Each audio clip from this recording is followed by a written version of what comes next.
नमस्कार दोस्तों, मैं आप सभी का स्वागत करता हूँ हिंदू एकेडमी के इस यूट्यूब चैनल पर।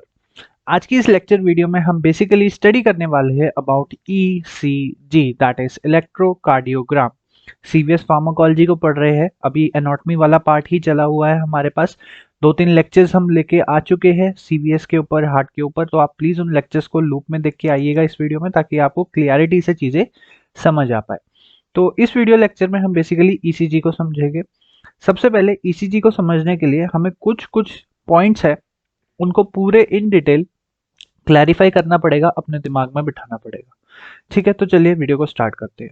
सबसे पहले ईसीजी एक तरीके से आपके हार्ट की इलेक्ट्रिकल एक्टिविटी को मेजर करता है। ठीक है, आपके हार्ट की इलेक्ट्रिकल एक्टिविटी को with respect to the anatomical functions, जो उनके बेसिकली बॉडी सॉरी हार्ट की जो सिस्टम्स है उन वो किस तरीके से एक इम्पल्स से अपना एक्शन प्रोड्यूस कर रहे हैं, या फिर इम्पल्स के इन्फ्लुएंस में आके डायलेशन या फिर कॉन्ट्रैक्शन प्रोडक्शन कर रहे हैं, वो सारी चीजें हम ईसीजी में पढ़ पाते हैं। अब ईसीजी बेसिकली यहाँ पे कुछ कुछ इंपॉर्टेंट चीजें आपसे मांगता है। सबसे पहली चीज जो ईसीजी ये बोलता है कि आपको पता होना चाहिए रीपोलराइजेशन। किसके बारे में पता होना चाहिए आपको? रीपोलराइजेशन। अब देखिए यहाँ पे हमारे पास जो हार्ट है, ठीक है, हमारे पास जो हार्ट है वहां पे इलेक्ट्रिकल इम्पल्सेस जनरेट हो रही है। और ये इम्पल्सेस इन्फ्लुएंस किस तरीके से जनरेट हो रही है? Due to the in and out of ions. Ions की मूवमेंट के कारण ही ये इम्पल्सेस की जनरेशन हो रही है।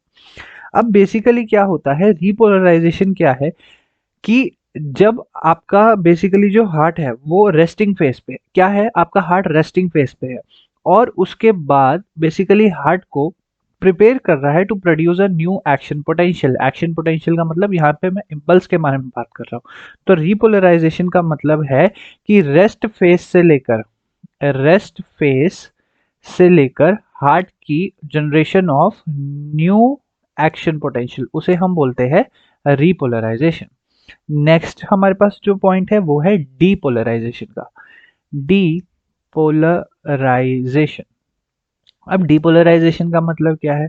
डीपोलराइजेशन का मतलब है कि आपके बेसिकली जो हार्ट के सेल्स है, हार्ट के सेल्स में सेल के अंदर नेगेटिव चार्ज कम है, decrease in the negative charge. ठीक है, negative charge inside the cell, inside cell is called as depolarization. क्या बोलेंगे उसे हम? डीपोलराइजेशन। दूसरी टर्म है हमारे पास हाइपर पोलराइजेशन। तीसरी term sorry, hyperpolarization. Hyperpolarization का मतलब कि आपके सेल के अंदर, हार्ट के सेल के अंदर increase in the content of the negative charge, increase in the content of negative charge inside the cell, in the cell, in the cell is called as hyperpolarization. Hypopolarization भी एक term है जो depolarisation को ही indicate करती है। तो ये कुछ बेसिक टर्म्स है, आई होप आपको क्लियर आउट होगी। एक बेसिक पॉइंट एक और है आपके पास, जो आपकी नॉर्मल कार्डियक रिदम होती है, NCR, normal cardiac rhythm. Basically क्या होता है, जो आपके राइट एट्रियम जैसे ही फिलअप हो जाता है, वैसे ही वहां पर आपके पास जो राइट एट्रियम की वॉल्स है वहां पे SA node, sino arterial node present होती है। ऐसे नोड में आपके पेस मेकर सेल्स होते हैं। पेस मेकर सेल्स वो सेल होते हैं जो कि एक नई इंपल्स की जनरेशन करने में मदद करते हैं। ऐसे नोड से ये जो इंपल्स जनरेट हुई ये जाती है एट्रियोवेंट्रिकुलर नोड में। कहाँ पे जाती है ये? एट्रियोवेंट्रिकुलर नोड पे।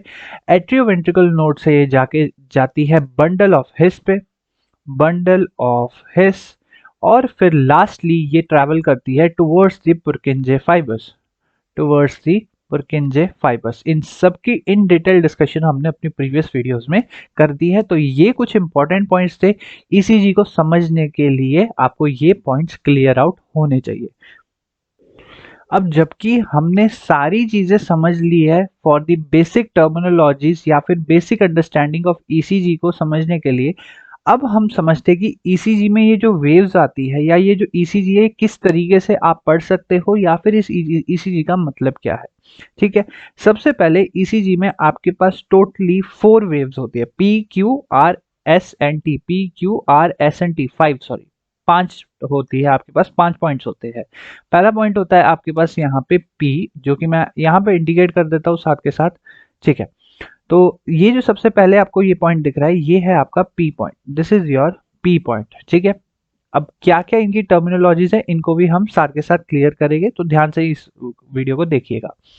ये वाला जो आपके पास पॉइंट है, यहाँ पे जो इंक्लाइन पॉइंट है, ये हो गया आपका Q। कौन सा पॉइंट हो गया ये Q? जो है आपका स्टीप पॉइंट, यहाँ पे हाईएस्ट मोस्ट पॉइंट है, इसे बोलेंगे हम R।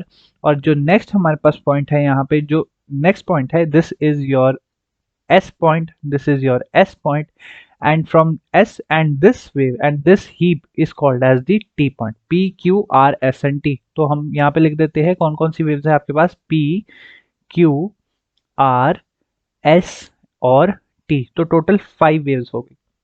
अब यहाँ पे एक चीज समझने वाली है कि आप जैसे कि देख सकते हैं कि एक बेसिकली बेस लाइन है, जैसे कि आप ये देखो, ये वाली जो लाइन है, ठीक है, अगर मैं इसको थोड़ा डॉट कर दूं इस तरीके से, डॉटेड में आपको इंडिकेट करूं, तो जो ये डॉटेड लाइन है, ये है आपके पास बेस लाइन। कौन सी है ये? Base line, base line. अब इस बेस लाइन के ऊपर और नीचे आपकी वेव्स प्रेजेंट है। इस बेस लाइन के अपवर्ड पोजीशन और डाउनवर्ड पोजीशन पे आपकी कौन वेव्स प्रेजेंट है, P Q R S T waves आपकी इन डायरेक्शंस में प्रेजेंट है। अब ध्यान से समझना इस चीज को, वेव पी, वेव आर, ठीक है, और wave T, these are positive waves. P, कौन कौन सी वेव्स की बात कर रहा हूं मैं यहाँ पे, पी, आर और टी, वेव्स बोलो, पॉइंट्स बोलो, तो ये पॉइंट्स जो है आपके, ये पॉजिटिव टर्मिनोलॉजीज में आ जाते हैं, पॉजिटिव एरिया में आ जाते हैं, क्योंकि they lie above the base line, base line के ऊपर प्रेजेंट है। अब जो आपके पास बाकी है, कौन से हो गए आपके क्यू, कौन कौन से हो गए यहाँ पे आपके, मैं यहाँ पे इंडिकेट कर देता हूँ, Q, Q and your S, Q और S, they lie below, below the base line के नीचे है। ये देखिए, ये वाली आपकी बेस लाइन है और बेस लाइन के नीचे है, तो नीचे वाले कौन से हो गए आपके, नेगेटिव वाले, ठीक है। तो अगर आपसे क्वेश्चन पूछा जाए कि पॉजिटिव वेव्स में कौन कौन सी आती है और नेगेटिव पॉइंट्स में कौन कौन से आते हैं, तो P R T are in the positive direction, जो बेस लाइन के ऊपर है, और क्यू और एस नेगेटिव में है, जो कि बेस लाइन के नीचे प्रेजेंट होते हैं। तो आई होप आपको ये चीज क्लियर होगी। अब ध्यान से देखिएगा, हर एक पॉइंट को क्लियर करेंगे। सबसे पहले हम पी वेव के बारे में पता करते हैं। जो आपके पास पी वेव है, ये क्या इंडिकेट कर रही है? इट इंडिकेट्स द जनरेशन और the starting of a impulse, means development of impulse. जो जब आपकी एसए नोड से, मैंने आपको बोला, जैसे प्रीवियसली मैंने आपको बताया कि एसए नोड से आपकी इम्पल्स जनरेट होती है, तो वही इम्पल्स जनरेशन को इंडिकेट कौन कर रहा है आपके ईसीजी में? इंडिकेट कर रही है वो पी वेव। कौन सी वेव? ये वाली वेव, ये पी, ये आप जैसे कि यहाँ पे देख सकते हो, दिस इंडिकेट्स द जनरेशन और the development of the impulse, ठीक है जी, ये चीज पता लग गई। साथ के साथ ये चीज पी वेव क्या बता रही है, it also tells you about the spreading of impulse through out the atria. जो भी आपका ऑरिकल है या एट्रिया है, उसमें इम्पल्स की स्प्रेडिंग भी बताती है आपकी पी वेव। लेकिन जो मेजर पॉइंट है पी वेव का, वो है it indicates the development of impulse, ठीक है जी। चलिए नेक्स्ट पॉइंट पे आते हैं। अब नेक्स्ट हम थोड़ा सा कलेक्टिव पॉइंट लेते हैं, जो कि रहता है आपके पास क्यू आर और एस का, इनका Q, Q R S, Q R S wave. अब ये क्या इंडिकेट कर रही है, अब इसको थोड़ा सा हम ध्यान से समझें। जो आपके पास क्यू आर एस वेव है, ये क्या इंडिकेट कर रही है? It indicates the repolarisation. क्या इंडिकेट कर रही है? Basically repolarisation. किसकी रीपोलराइजेशन? ऑफ द ऑरिकल्स और दी आपके एट्रिया, रीपोलराइजेशन ऑफ एट्रिया, ठीक है जी। समझ आ गया आपको ये चीज? ये देखिए, रीपोलराइजेशन का मतलब मैंने अभी आपको समझाया था कि रेस्टिंग फेज पे ऑरिकल्स ने, एट्रियस बोलो, ऑरिकल्स बोलो, एक ही चीज है, इन्होंने अपना काम कर दिया है, ठीक है, इन्होंने ब्लड को पंप कर दिया है टुवर्ड्स दी फर्दर प्रोसीडिंग। अब क्या काम है, अब इनको भी रेस्ट चाहिए, तो वो रेस्टिंग फेज जो होगा, वो क्यू आर एस वेव बताएगी। कौन सी वेव बताएगी? यहाँ पे वो क्यू आर एस वेव बताती है। अब इसमें भी अगर मैं पार्ट्स कर दूं, ठीक है, इसमें भी मैं अगर आपको पार्ट्स बता दूं, तो यहाँ पे सबसे पहले क्यू आर पोर्शन आता है। कौन सा portion? Q R. Q R portion बताता है कि it helps in determining the spreading of impulse from S A to AV. अब देखो जो आपके पास नॉर्मल पाथवे है वो कैसे है, पहले एस ए नोड में आता है फिर एवी नोड में जाता है, इम्पल्स एस ए से एवी ट्रेवल करती है। तो जब एस ए से एवी की जो ट्रैवलिंग मूवमेंट है, ठीक है, या फिर ट्रांसफर मूवमेंट है, वो कौन इंडिकेट करेगा ईसीजी में, क्यू आर वेव। कौन सी वेव, क्यू आर वेव। तो ये वाली जो आपके पास वेव आ गई, this will indicate the travelling of impulse from S A node to the AV node. Next point अब आपके पास क्या आ जाता है, अब जो आपके पास आर और एस है, ठीक है, ये जो नेक्स्ट पॉइंट है आर का, और यहाँ पे जो आपके पास एस का पॉइंट है, क्यू आर और एस, आर एस, ये क्या इंडिकेट कर रहा है, अब एवी नोड से बंडल ऑफ हिस और बंडल ऑफ हिस से पुरकेंजे फाइबर्स। तो हम बेसिकली पुरकेंजे फाइबर्स के बारे में ही बात करेंगे, end of the day Purkinje fibres में ही जाएगा, वेंट्रिकुलर एरिया में जाएगा। तो आर एस वेव क्या इंडिकेट करती है, the transfer of impulse from the AV node to the Purkinje fibres, to the Purkinje fibres indicates the what, it indicates the transfer. कौन सी वेव, आर एस वेव। तो Q R S repolarization बता रही है atria का, जिसमें से कि Q R wave S A node से एवी नोड में इंपल्स की ट्रैवलिंग बता रही है, और आर एस वेव बता रही है एवी नोड से पुरकेंजे फाइबर में इंपल्स की ट्रैवलिंग। तो यहाँ पे ये चीज भी क्लियर आउट हो गई है। अब last but not the least हमारे पास आ जाती है यहाँ पे थर्ड मोस्ट इंपॉर्टेंट पार्ट, जो कि लास्ट पार्ट रहेगा, वो रहेगा एस और टी का, इसका डिफरेंस, या फिर ये जो आपके पास ये वेव हो गई, ठीक है। तो थर्ड पॉइंट में हमारे पास हो गया S T wave, S T wave. अब ध्यान से इसको चीज को समझ लेते हैं। जो आपके पास अब बेसिकली हमारे पास एट्रिया कौन सी पोजीशन पे है, रेस्टिंग फेज पे है, वेंट्रिकल्स में आपके पास ब्लड आ चुका है, वेंट्रिकल डायलेटेड पोजीशन पे है, अब उन्होंने ब्लड फिलअप कर दिया है। एस टी वेव इंडिकेट करती है वेंट्रिकुलर कॉन्ट्रैक्शन को, वेंट्रिकल्स की कॉन्ट्रैक्शन, वेंट्रिकुलर कॉन्ट्रैक्शन, ठीक है जी। मतलब वेंट्रिकल कॉन्ट्रैक्ट करेंगे और अब ब्लड भेजेंगे towards the aorta and the pulmonary artery. तो वहां पे ब्लड को भेजा जाएगा to pump into the all over the body, ताकि बॉडी में पंप हो सके ऑक्सीजनेटेड ब्लड अयोटा में। पहले यहाँ पे जाएगा, लेफ्ट वेंट्रिकल में आएगा, लेफ्ट वेंट्रिकल से आपका पंप होगा to the aortic valve, through the aortic valve, and it will go towards the whole body, पूरी बॉडी में फैल जाएगा। तो ये एस टी वेव क्या इंडिकेट कर रही है कि वेंट्रिकुलर कॉन्ट्रैक्शन। वेंट्रिकुलर कॉन्ट्रैक्शन कौन इंडिकेट कर रहा है, आपके पास S T wave. So I hope आपको ये चीज क्लियर आउट हो गई होगी। सबकी यहाँ पे ड्यूरेशंस है, बहुत ही इंपॉर्टेंट ड्यूरेशंस है, इन चीज को भी कर लेते हैं हम यहाँ पे। अगर हम बात करें पी क्यू वेव की, किसकी बात करें, पी और क्यू के बीच में जो डिफरेंस है, ठीक है, पी क्यू के बीच में जो डिफरेंस है वो रहता है 0.16 सेकेंड्स का। कितना रहता है वो, 0.16 सेकेंड्स का। नेक्स्ट अगर हम बात, तो हमारे पास QT इंटरवल आ जाता है, कौन सा आ जाता है, QT इंटरवल। तो Q से लेकर आपके पास T के में बीच में जो डिफरेंस होगा, Q से लेकर T के बीच में जो डिफरेंस रहता है वो 0.35 सेकेंड्स का रहता है, 0.35 सेकेंड्स का रहता है। तो ये एक बहुत ही इंपॉर्टेंट पॉइंट है। आई होप आपको रिलेटेड टू योर ईसीजी सारी चीजें क्लियर आउट हो गई होगी। अब एक इंपॉर्टेंट चीज है कि अगर इंडिविजुअल को किसी टाइप की हार्ट डिसऑर्डर हुआ है, सीवीएस किसी भी टाइप का सीवीएस डिसऑर्डर हुआ है, तो ईसीजी एक बेस्ट मीडियम है हमें पता करने के लिए कि उस इंडिविजुअल को किस टाइप का डिसऑर्डर हुआ है। तो यहाँ पे हम ये देखते हैं ईसीजी में क्या क्या डिफरेंस आ गया, जिसके कारण आपके पास एक पर्टिकुलर सीवीएस डिसऑर्डर की कंडीशन प्रोड्यूस होती है। तो चलिए उस चीज को क्लैरिफाई करते हैं।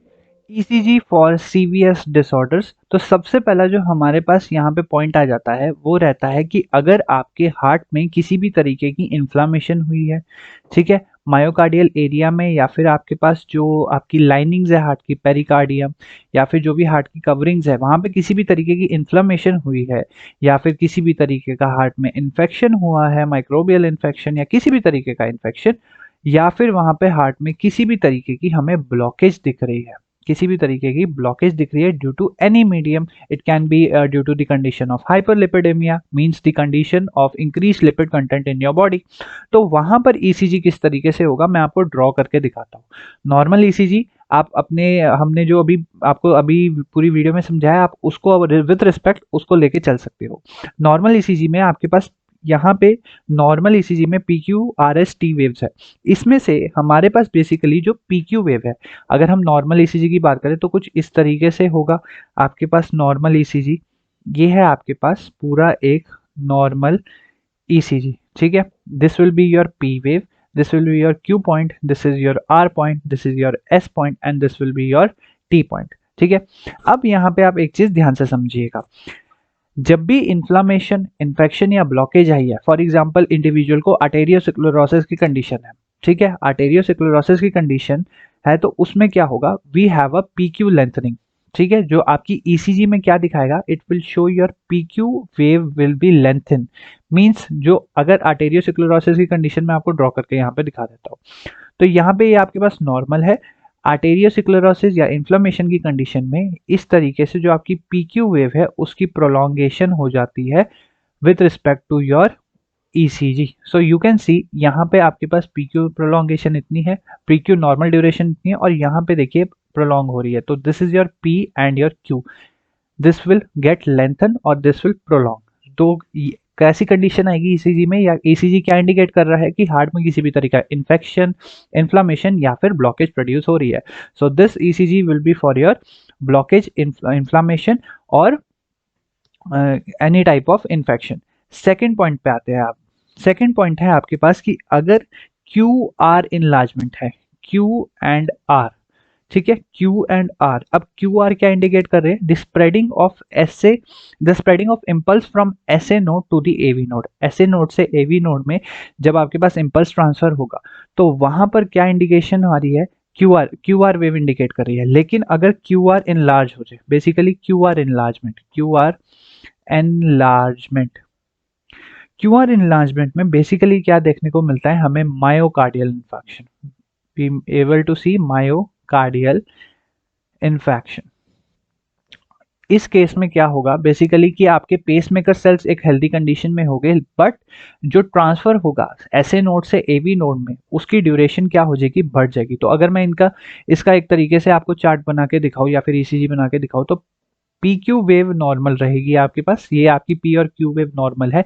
लेकिन जो हमारे पास यहाँ पे बेसिकली QR वेव है, ठीक है, QR वेव, इसकी इनलार्जमेंट हो जाएगी, due to which we can identify that the individual is suffering from a condition of myocardial infection. तो ये आपके पास बेसिकली इस पॉइंट से लेके Q टू R, ये वाला पॉइंट, ठीक है, this point will get lengthen, या फिर इसकी जो ड्यूरेशन है वो बढ़ जाएगी।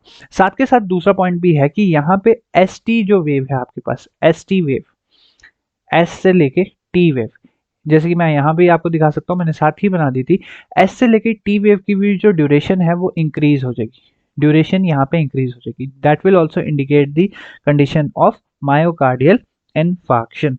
अब यहाँ पे एक इंपॉर्टेंट चीज है कि अगर इंडिविजुअल को ऐसी कंडीशन आ गई है कि वहां पे आपकी जो T वेव है, ठीक है, T wave is flattened, T wave flat हो चुकी है, तो उस पॉइंट पे क्या होगा, T वेव जब फ्लैटन हो जाएगी तो वो कंडीशन इंडिकेट करती है हाइपोक्सिया की, it will indicate the condition of hypoxia, and hypoxia myocardial infection both are closely interlinked with each other. अगर मैं आपको इसका ग्राफ लिंक करके दिखाऊं तो ये आपके पास P वेव हो गई, this is your Q point, PQ wave यहाँ से लेके यहाँ तक आपकी Q वेव हो चुकी है। अब नेक्स्ट फर्दर आपके पास आएगी your QR, this will be your QR, this will be your S point, and अब आपके पास एक इंपॉर्टेंट पॉइंट आ जाएगा जो कि है कि ST वेव की फ्लैटनिंग, ठीक है, ये हो गया आपका S point, and this will be your T wave. T wave normally कैसी होती है, नॉर्मली अगर हम देखें तो T वेव इस तरीके से होती है, this is your T wave, but here your T wave is flattened. आप जैसे कि देख सकते हो कि T वेव आपकी फ्लैट हो चुकी है, T wave is flat, T wave flat हो चुकी है, जिसके कारण कौन सी कंडीशन इंडिकेट हो रही है, हाइपोक्सिया की कंडीशन इंडिकेट हो रही है। नेक्स्ट अगर एक लास्ट कंडीशन मैं आपको बताऊं जो कि बहुत ही बेसिक रहती है, अगर हार्ट में किसी भी तरीके का कार्डियक अरेस्ट हुआ है, ठीक है, if an individual has been suffered from cardiac arrest, then ECG will give a P sound, P और B साउंड, एक बहुत ही रिंगिंग साउंड देगा P sound, and your ECG will get a flat line. इस तरीके से एक flat line आ जाएगी पूरे ECG में। यहाँ पे ये कुछ 4 बेसिक कंडीशंस है ECG से रिलेटेड जो कि मैंने आपके साथ डिस्कस करी है, और फर्दर जो हम CVS फार्माकोलॉजी पढ़ेंगे वहां पे ये बहुत ही ज्यादा यूज भी होने वाली है। In case of arrhythmia, arrhythmia के केस में हम ये PQRST वेव्स को बहुत ही इन डिटेल डिस्कस करेंगे। जितना कि हमने इससे किया शायद इससे 1-2 पॉइंट एक्स्ट्रा ही करे। तो thank you so much for watching. Till then keep learning, keep enjoying and keep preparing.